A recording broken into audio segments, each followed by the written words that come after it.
በቀራንዮ ልዑል ተሰቅሎ ሞትን ወሰደ ስለኔ ብሎ በቀራንዮ ውዴ ተሰቅሎ ሞትን ወሰደ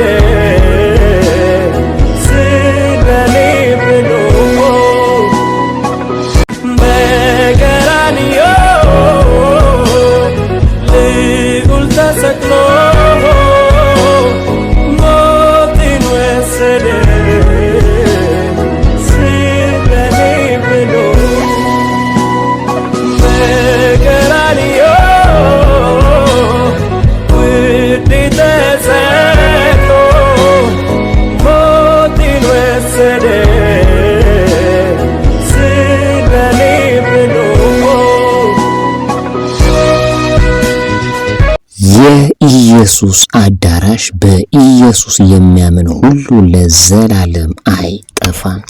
ኢየሱስ ክርስቶስ ጌታ ነው። የኢየሱስ አዳራሽ የዩቲዩብ ቻናልን ሁላችሁም ፎሎ በማድረግ ከኛ ጋር አብራችሁ እንድትሆኑ ለመጋበዝ ፈልጋለሁ። ኢየሱስ ክርስቶስ ሁላችሁንም ይባርክ።